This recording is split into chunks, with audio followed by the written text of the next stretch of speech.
이병헌고 TV에 오신 여러분 환영합니다. 저는 스포츠선 유동혁. 로켓더 바스켓의 이동환입니다. NBA 오늘 또 깔쌈한 주제 아주 들어보도록 하겠습니다. 아 그렇죠. 뭐 사실 뭐 저희 방송 깔쌈하지 않았던 적이 없긴 한데 요거는 더 깔쌈합니다. 그렇게 자화자찬을 하면 나 부끄러운데. 아 솔직히 저희 요즘 좀 잘 나가잖아요. 아 죄송합니다. 부끄러우시면은 잘라주세요. 이 발언은 이동환 기자 개인적인 발언이기 때문에 저희 요즘 좀 잘 나가잖아요. 이런 거랑 하등 상관이 없습니다. 그 요즘에 이동환 기자께서 저를 비행기 태워주시고 이렇게 여기저기 다녀주시기 때문에 제가 이렇게 되고 있어요. 무슨 말을 해요? 제가 문제가 아니에요. 또 뭐 저희 바로 주제 설명을 드리죠. 예, 그렇습니다. 사실 NBA가 그동안 정말 이제 매년 드래프트 진행을 해왔잖아요. 네. 이제 그래서 뭐 엄청난 이제 스틸 픽도 있었고, 그렇죠. 엄청난 실패 픽도 많았고, 그렇죠. 네, 그런 것들이 많았는데 저희가 이번에 주제한 것은 NBA 역대 탑5 대열을 놓친 사례. 그렇죠. 한번 이야기를 해보도록 그때 하겠습니다. 왜 그랬을까? 그때 왜 그랬을까? 네, 그렇습니다. 저가 또 옛날 얘기하면은 또 재미있는 부분이 분명히 있기 때문에 한번 다뤄보도록 하겠습니다. 이건 뭐 굉장히 좀 그냥 흥미진진한 주제고 제가 뭐 항상 이제 그 주제를 음식으로 뭐 비유를 하거나 하지 않습니까? 자, 이 주제는 제가 생각을 안 해봤어요. 그렇죠. 예. 근데 이 주제는 제가 볼 때는 한창 배고플 때 먹는 약간 핫바 같은 느낌의 주제. 그러니까 이제 굉장히 매력적인 주제이고 그러면서도 뭔가 가볍게 터치를 하면서 이렇게 쫙 나갈 수 있는 그런 주제다. 그리고 길거리에 돌아다니면서도 들을 수 있듯이 길거리에 돌아다니면서도 먹을 수 있는 그런 그렇죠. 주제다. 제가 사실 저 같은 경우는 핫바 먹을 때 사이다를 같이 먹거든요. 저희가 또 이 핫바 같은 주제를 사이다 같은 방송으로 네. 이러니까 제가 자신감이 있는 거예요. 아무튼 좋은데 좀 진부하긴 해요. 죄송합니다. 바로 들어갈게요. 그만할게요. 자, 워스트 5. 워스트 5위부터 한번. 저희가 순차적으로 역순으로 가겠습니다. 그렇습니다. 자, 5위는 포틀랜드의 흑역사가 많은데 가장 대표적인 것 중에 하나입니다.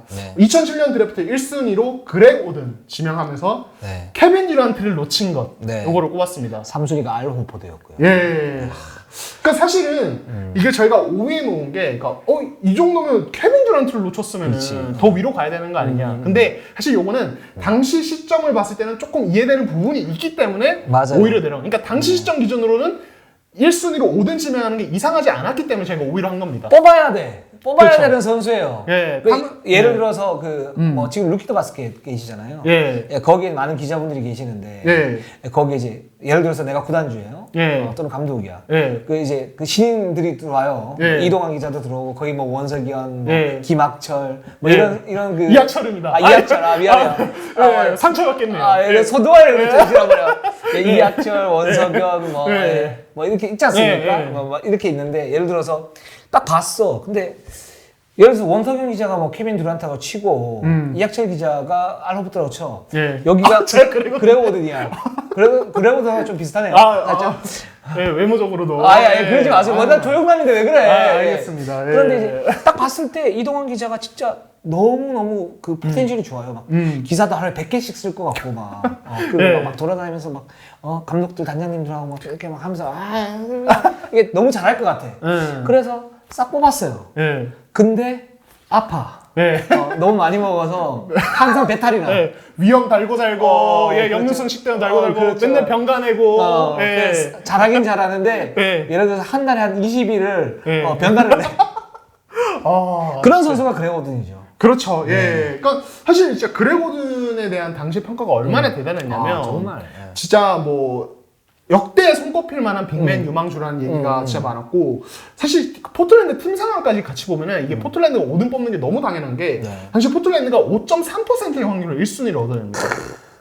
이게 진짜 기적적인 역대 남을 이제 1순위 획득이거든요. 근데 당시 포틀랜드의 이제 스윙맨 쪽 자원을 보면은 1년 전에 드래프트에서 6순위로 지명한 브랜든 로이. 브랜든 로이 좋죠. 그렇죠. 이후에 포틀랜드의 에이스로 활약을 했죠. 그리고 2년 전에는 스몰 포워드로 마텔 웹스터랑 트래비스 아웃노라는 유망주들을 2명이나 지명을 해놨어요. 그러니까 슈팅 가드, 스몰 포워드 쪽에 유망주들이 확실하게 충원이 되어 있는 상황이었기 때문에 사실은 듀란트 잘하는 거 다들 알고 있었어요. 듀란트도 진짜 뭐 텍사스 대학 시절에 엄청난 자원이었고 이 선수는 그때 당시 어떤 이야기가 나왔냐면 덩 노비츠키의 슈터치를 가진 케빈 가넷이다. 그렇죠. 예, 물론 뭐 드래프트 전에는 그런 식으로 좀 더 띄워주긴 하지만 실제로 그랬었고. 예, 그렇죠. 그러니까 이 두 명이 탑2라는 건 변함이 없었는데 오든 자체가 당시에 NCAA 토너먼트 결승에서 그 이제 혼자서 이제 플로리다 대학의 아로포드, 코리 브로, 그렇죠. 조아킴 노아 이 3인방을 혼자서 이제 뚫어냈을 정도로 물론 팀은 지긴 했지만 그렇죠. 엄청난 임팩트를 보여주고 있어서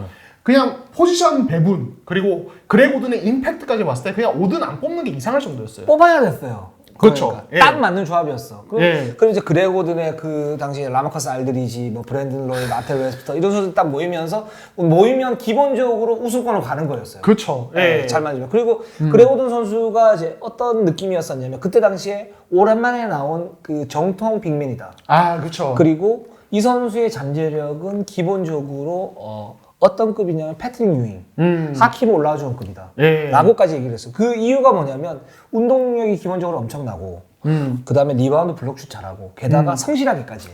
그렇죠. 예. 예. 근데 이제 그레고 오든의 문제점은 뭐냐면 테크닉이 완성돼 있지는 않았다. 근데 그 부분은 기본적으로 빅맨들 뭐 대부분의 유망주들이 리그를 갖다 치르면서 그런 기술적인 부분들을 후천적으로 보완해낼 수 있으니까. 근데 선천적으로 타고나는 것 그리고 자기의 인성 이런 부분들은 사실은 변하기가 쉽지가 않잖아요. 그렇죠. 그러니까 예. 당연히 그레고든을 뽑을 수밖에 없었던 거죠. 그렇죠. 예. 그러니까 실제로 그레고드는 이 치과 쪽에 공부를 했을 정도로 머리도 진짜 좋았던 선수거든요. 그러니까 몸만 건강했더라면은 그냥 엄청난 선수가 됐을 잠재력이 분명히 있었어요. 그러니까 예. 그레고든은 얼굴 빼고 다 주셨어.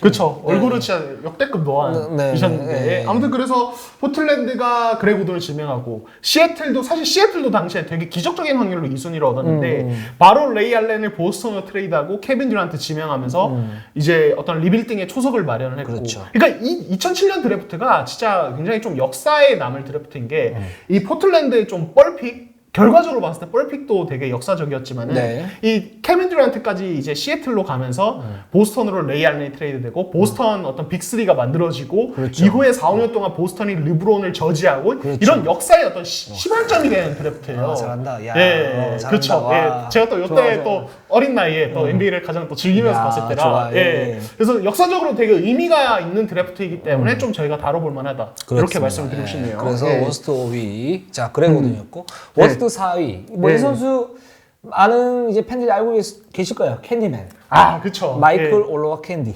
예, 1998년 드래프트에서 1순위로 LA 클리퍼스에 지명이 됐는데 참 이제 이 선수 다음에 지명된 선수들 제가 조금 몇 명 읊어볼게요. 네. 2순위 마이크 비비. 비비. 예, 2000년대 세크라멘토 밀레니엄 킹스의 핵심 그렇죠. 멤버였고 4순위 앤투안 제이미슨. 네. 이 선수 아시는 분들 많을 거예요. 올스타 빅맨이었고. 그렇죠. 네. 예, 그리고 5순위 에어 캐나다 빈스 카터. 빈스 카터. 뭐 예. 말할 필요 없고요. 그렇죠. 7순위 팔꿈치 패스 예. 제이슨 윌리엄스. 화이트 초콜릿. 제이슨 그렇죠. 윌리엄스. 자, 9순위 덩 노비츠키. 레전드죠. 예. 네. 그리고 10순위 폴 피어스. 보스턴의 빅3 중에 한 명. 그렇죠. 네. 예. 그러니까 뭐 사실 노비츠키나 피어스는 이 정도로 순위가 내려가 있었으면 그냥 전체적인 평 자체가 좀 내려가 있었던 거기 때문에 이들을 놓친 거 가지고 뭐라 클리퍼스를 그럴 뭐라 할 수는 없어요. 수는 예. 없어요. 다만 이 뭐 비비나 제이미슨 카터만 해도 올라 캔디보다는 훨씬 대단한 커리어를 보냈기 때문에 그렇습니다.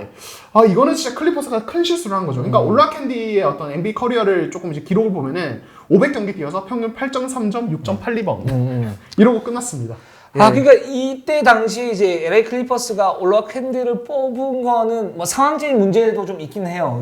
일단 클리퍼스가 그때 당시에 폭망팀이야. 완전 17승 했었어요, 전 시즌에. 네, 완전 네. 폭망팀이고 그래서 여기는 뭔가 진짜 확실한 리빌딩을 해야 되는데 마이크 비비나 그때 당시에 이제 정통센터가 굉장히 좀 필요했던 그쵸. 그런 이제 시대였고 그래서 마이크 비비나 뭐 빈스 카터나 이런 선수들이 딱 들어왔을 때는 이게 확실히 팀 컬러를 바꿀 수 있다라고 생각을 못했던 거예요. 뭐 지금으로 치면 예를 들어서 지금 이제 완벽한 빅맨을 갖다 데리고 와가지고 뭐 리빌딩을 하려고 하는 그런 경향은 많이 줄어들었잖아요. 지금은 이제 확실한 포워드들, 그쵸. 르브론 제임스라든가 카와이 레너드라든가 이런 선수를 데리고 오면서 이제 뭔가 이제 팀에 배달을 하려고 하는데 그때 당시에는 이제 빅맨들 중심으로 이렇게 해서 그쵸. 팀을 개편을 하려고 했는데 그 중심이 사실 마이클 올로와 캔디였는데 근데 이 선수가 나이지리아 태생으로 영국에서 자란 선수이고 뭐 대학 마지막 시즌 평균이 22.2득점, 11리바운드 그러니까 좋았는데 문제는 이제 농구에 대한 구력이 되게 짧았어요. 그렇죠. 뭐. 거의 대학 전까지는 뭐 거의 없었어요. 그냥 한 5년 정도 농구를 하고 지금 들어온 상태였는데,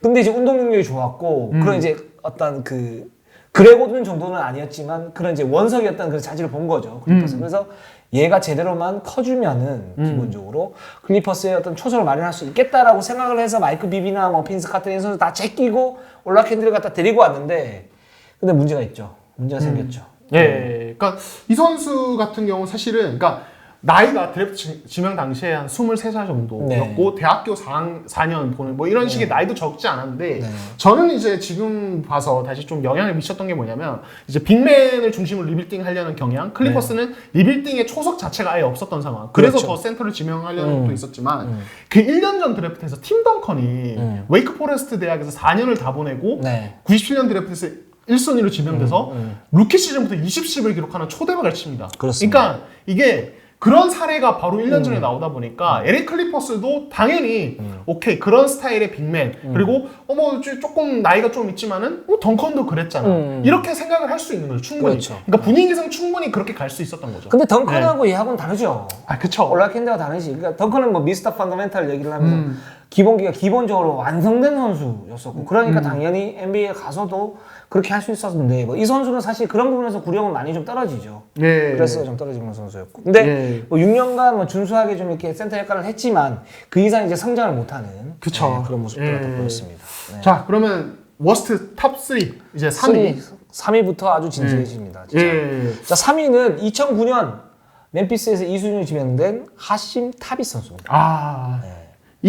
2009년 드래프트가 진짜 잘 나간 드래프트거든요. 그렇죠. 이 선수들이. 맞아요.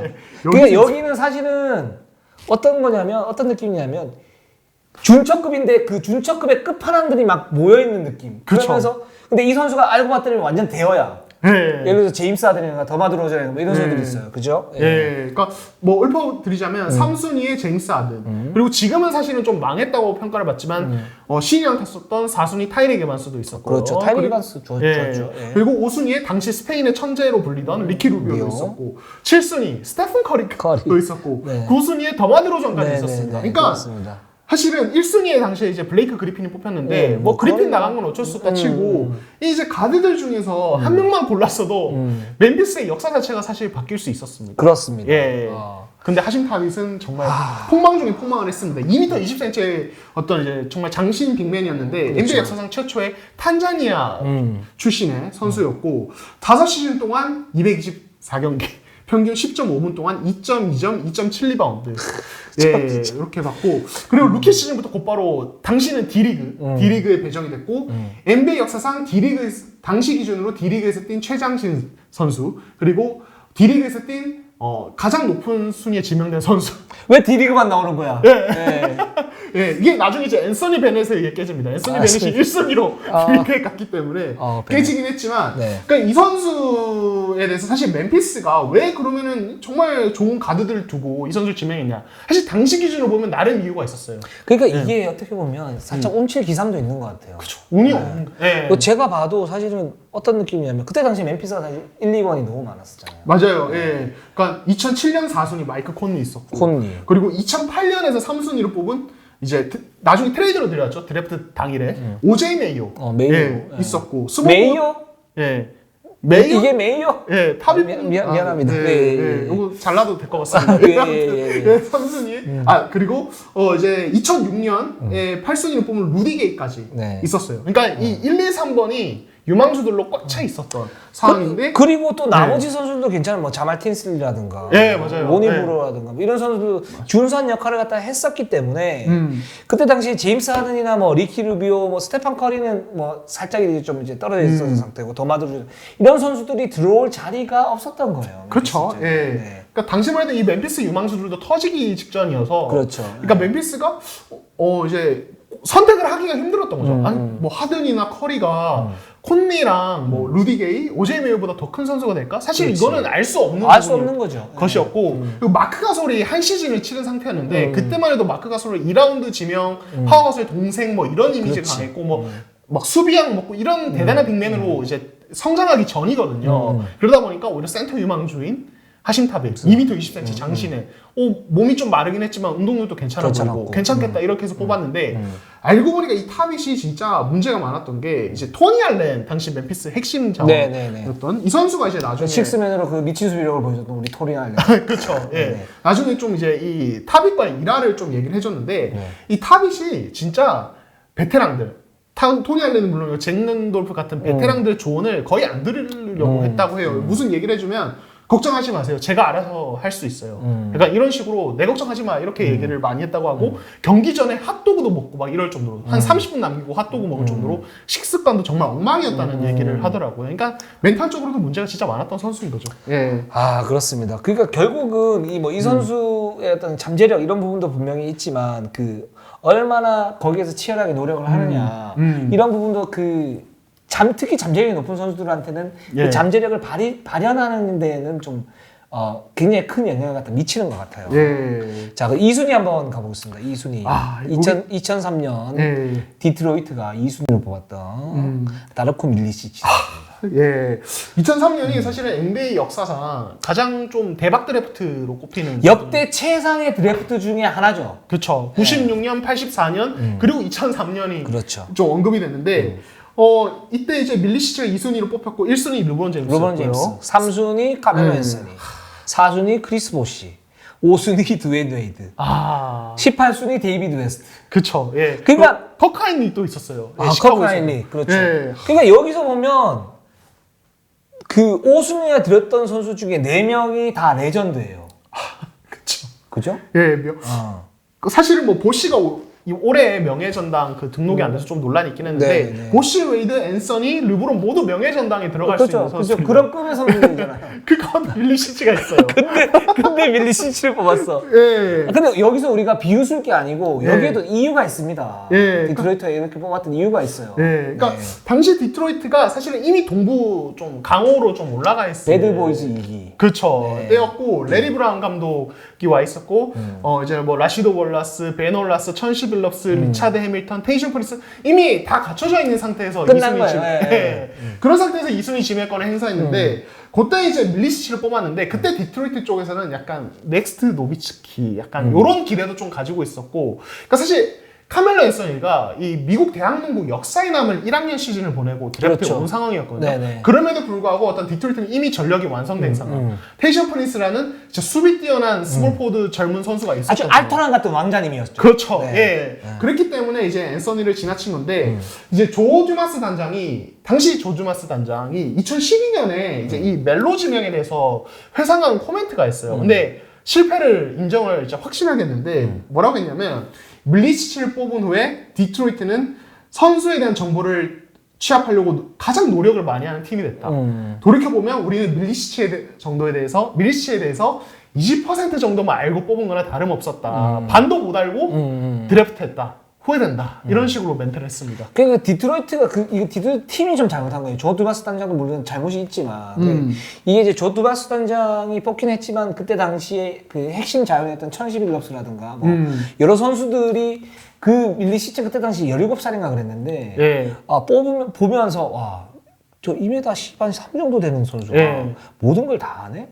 야, 쟤는 진짜 대박인데? 근데 그때 당시에 동료비츠키가 들어오면서 어떤 그 유럽의 어떤 빅맨들 그러면서 이제 슛을 잘 쏠 수 있고 다재다능한 그런 빅맨들에 대한 트렌드가 형성되고 있는 상황이었기 때문에 밀리치치 같은 경우에는 노비츠키 잠재력의 이상이 될 수가 있다.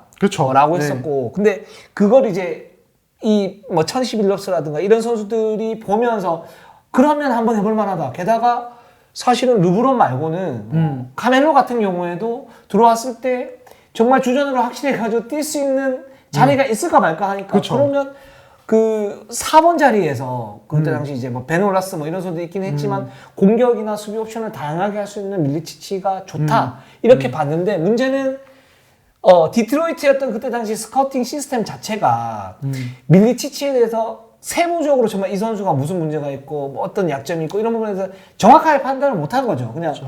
그냥 화면에서 보이는 거 그런 인상적인 부분만 가지고 이제 뽑은 거 이렇기 때문에 이제 조드마스 당장이 그런 얘기를 갖다 하게 된 거죠. 그러니까 유럽 농구에 대한 어떤 스카우팅 시스템이 지금처럼 정말 잘 구축되어 있기 전이에요. 그러니까 지금은 진짜 유럽으로 스카우터들 파견도 많이 가고 정말 면밀하게 보는데 막 돈치치 볼 때 막 디바 단장 맨날 가서 봤던 것처럼. 근데 지금은 당시는 그렇지 않았던 상황이고 사실 이제 뭐 커리어를 비교하면 밀리치치는 468경기에서 평균 6.0득점, 4.2리바운드. 멜로는 1114경기에서 평균 23.6점, 6.5리바운드. 뭐 비교도 할 수 없는 수준이었고 사실 이게 또 최근에 되게 화제가 됐던 게 카멜로 앤서니가 지금 코로나 때문에 이제 뭐 다들 선수들 다 집에서 쉬고 있으니까 드웨인 웨이드랑 같이 이 인스타그램 라이브 방송을 했는데 거기서 이런 코멘트를 했어요. 내가 만약에 디트로이트에 지명됐다면 우승 한 두세 번 정도는 했을 것 같다. 가능하죠. 그러니까 왜냐면 밀리치치 같은 경우에 이제 들어와가지고 사실 그때 당시에 가비지 멤버로 뛰었었는데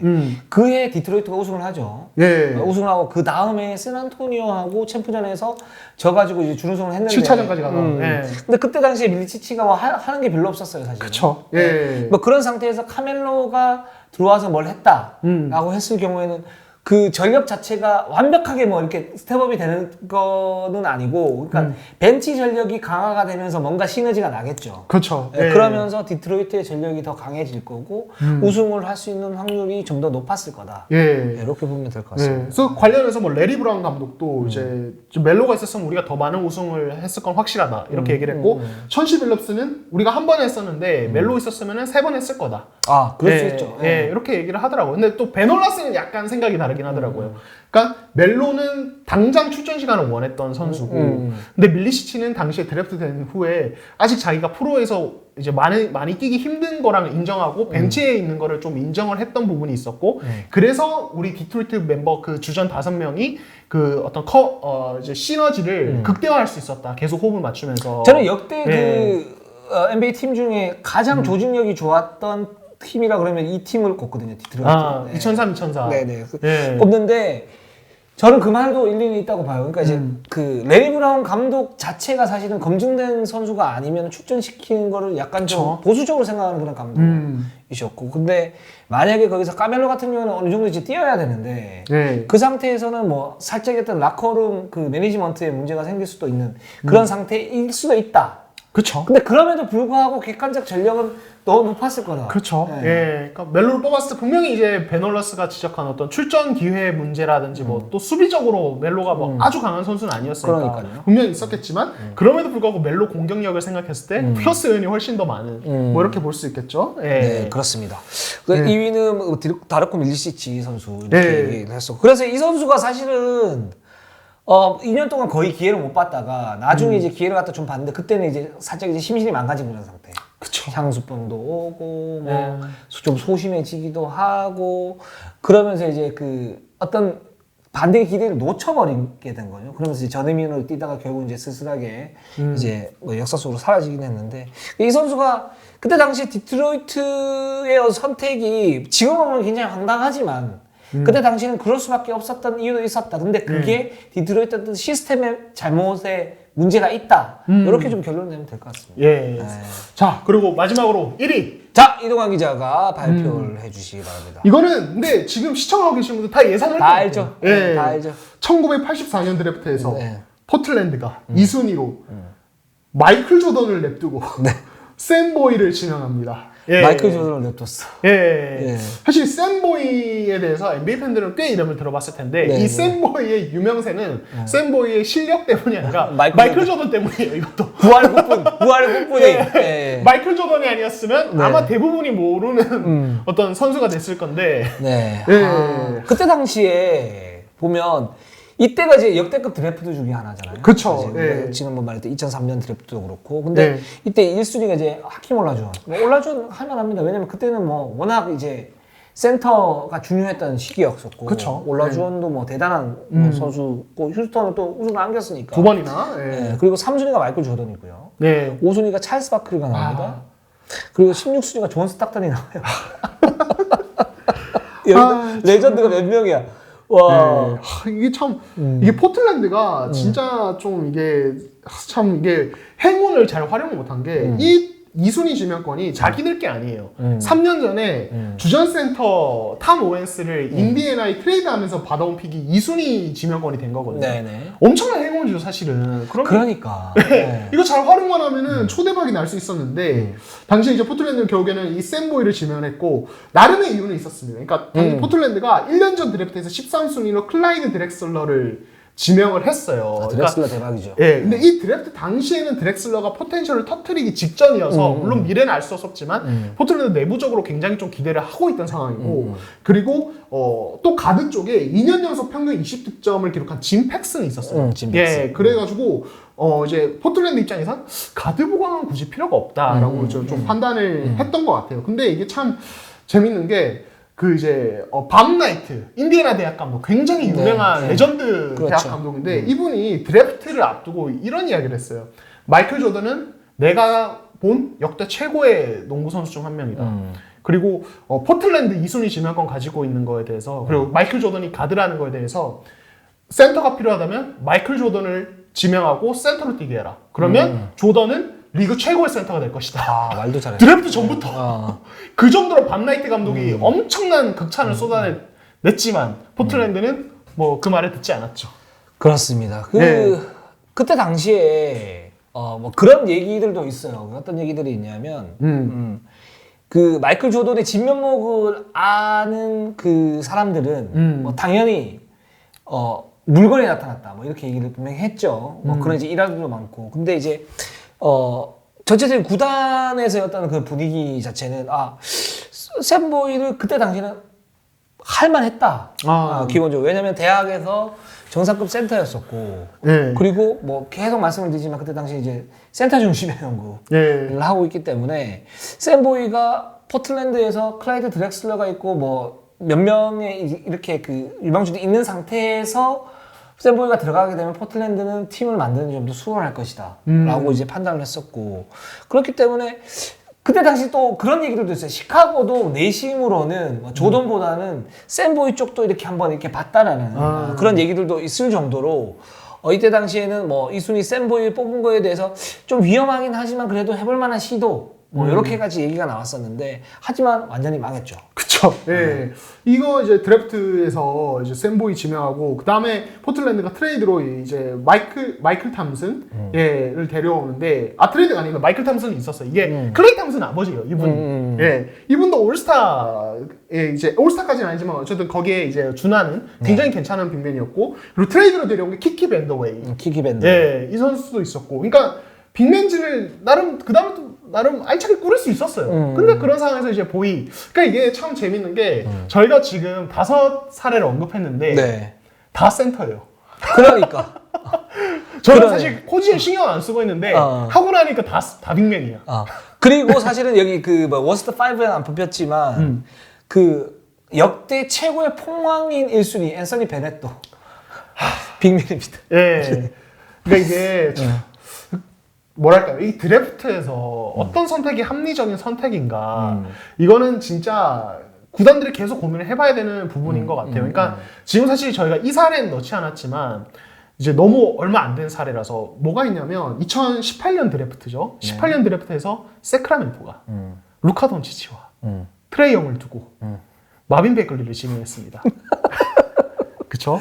베글리 왜 아직도 지금 뭐 괜찮게 하려고 지금 노력 중인 선수인데 물론 살짝 인저리 프로는 있어요. 근데 그렇지만 근데 그거와 관련해서 벌써 2년밖에 안 됐는데 지금 당시 왜 세크라멘토는 돈치치랑 트레이 영을 두고 특히 돈치치를 두고 뽑았느냐 뭐 이런 이야기가 있고 그거에 대해서 이제 이 블라디 디바치 사장이 이제 디에런 팍스와 겹치는 부분 결국엔 이것도 포지션 중복이 그렇죠. 예. 근데 당시 댈러스 같은 경우는 이제 데니스 스미스 주니어가 있지만 겹치는 걸 감수하고서라도 일단 돈치치를 먼저 데려왔거든요. 그러니까 트레이드로 데려왔거든요. 바로 애틀랜타랑 딜을 해서. 그러니까 이게 드래프트는 뭐랄까요? 그러니까 최상위 적어도 1순위에서 3순위 정도쯤에서는 제가 보기에는 좀 이런 포지션 중복 이전에 일단 뽑고 봐야 되는 것 같아요.